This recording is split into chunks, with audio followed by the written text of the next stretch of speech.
docteur Niang mooy dellu si fii ci parole d'expert waxtaanee nag mbayum kaani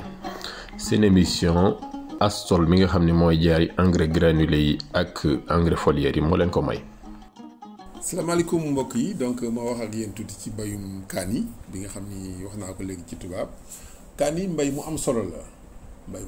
la boo xam ni vraiment paysans yi war nañ ko mën di def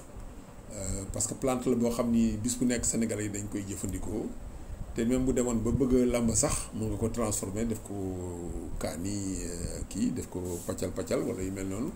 wala nga def ko poudre kaani donc moom mu ngi tudd capsicum bon man maa ngi jàpp ni capsicum frutescens am nañu ni capsicum anum donc plante la boo xam ni mun na yàgg boo ko jëmbatee boo ko jiyee pépinière bi day def ñeent fukki fan ak juróom ba si ñaari weer donc loolu aussi il faut ñu xam ko te boo ko jëmbatee dafay yàgg. day dem ba juróom benn weer mbaa lu ko ëpp donc ci terrain bi ngay récolter boo demee ba récolte bi nag nga xam ne léegi daanu na complètement nag nga door koy door a mën a arrêter donc fruit bi dafay saf te safaay googu ci graine yi la nekk donc benn alcaloïde boo xam ne moom mooy tax mu saf kaani te kaani googu ci graine yi lay nekk mais bu ñu jàppee kaani garab la goo xam ni gàncax la goo xam day faj tooy lu nit ñi xamul mooy am na vitamine C bu bare am na vitamine A donc te aussi boo koy lekk doo faral di seere donc day faj constipation donc loolu aussi lu am solo la loo xam ni nit ñi war nañ ko xam donc am na vitamine C am na carotène loo xam ni baax na ci ay gët donc voilà donc safaayu kaani gi nag lu ci bare mu ngi ci graine yi la ëpp lu mu nekk donc loolu aussi il faut ñu xam ko te mbay la moo xam ne mu mën a joxe xaalis la dama tooñ gars yi naan leen kaani ni mu safe noonu la mën a yóbboo nit màkk donc loolu paysans yi war nañ see góorgóorlu bu baax a baax bon bu dee climat bi nga xam ne nag jaww ji moom bëggul sedd tàngoor la bëgg donc même pépinière bi boo ko dëggee def ci période sedd dafay xaw a yéex moo tax gars yi def pépinière professionnel yi di ko jaay dañuy defar seen serre bu ndaw rek di ko ci multiplier di ci defar ay pépinières yoo xam ne dafay baax day mucc ayib nga xam ne boo ko jëmbatee rek da nga ci am li nga soxla yëpp da nga koy am incha allah donc loolu aussi il faut nga xam ko donc pour ñoraay gi boo jiyee kaani si diggante bi nga ko ji ba mu ñor day dem parfois ba téeméeri fan ak juróom fukk donc day yàgg lu yàgg la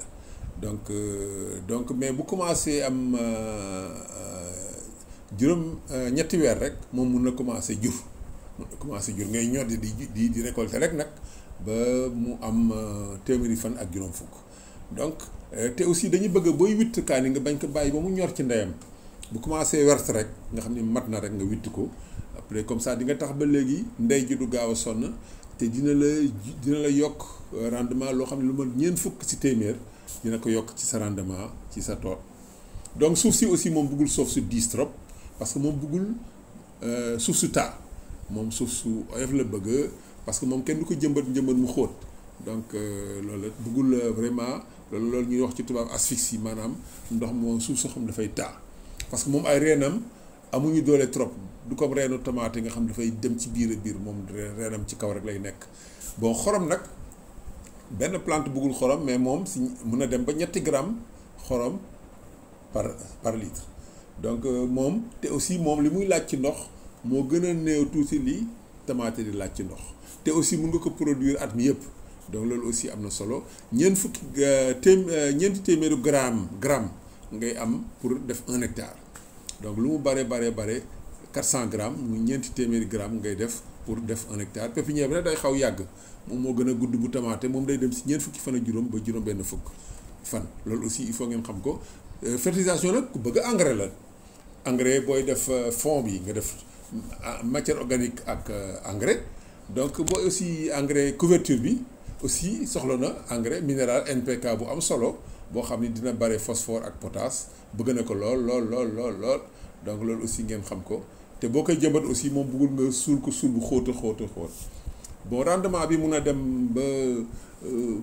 10 15 ba 20 tonnes mais boo koy récolter aussi bul cuqati da ngay c'est-à-dire que fruit bi boo koy dagg da ngay bàyyi benn centimètre wala benn dara ci mbakkan bi nga bañ ko cuqati daal. donc loolu aussi il faut ñu xam ko variété yi bare na mun naa ci lim ñaar ñett ñeent donc ay Safi Salomon Malika yu mel noonu Tyson Bixen jaune Burkina bare na ay variétés yoo xam ne ñu ngi fii te aussi bu ñu demee ci mbirum feebar yeeg yooyu nag donc bare nay am na benn weñ boo xam ne bu bon boo xam ne moom mooy tax ba boo demee ci tool bi nga gis kaani yi daanu rek nga xam ni moom mooy la mouche des fruits donc ñu koy wax Ceratitis capitata moom daf fay nekk di kii donc loolu aussi boo ko bëggee xeex da nga koy teel a xeex bi tóotóoree da nga commencé def loolu ñu wax ci tubaab traitement préventif pour mën a bañ loolu di la wër ndombo daal mu ngoog am na ay chenilles ak ay pucerons yu ci nekk donc voilà am na yooyu moom insecticides yaa ngi fi de préférence na nga jël loolu ñu wax insecticide systémique te nga def attention bu récolte bi jotee nga bañ jël insecticides yi nga xam ni seen rémanence dafa yàgg donc loolu aussi am na solo donc te booy jël nga jël produit boo xam ne dañ ko homologué feebar yi nag yi nekk ci kii bi te aussi bu leen fàttali acariens yi aussi dara gënu ko bon moom aussi moom mooy tax ba feuilles yi am lënd am di kotomu te plante bi aussi dafay dem ba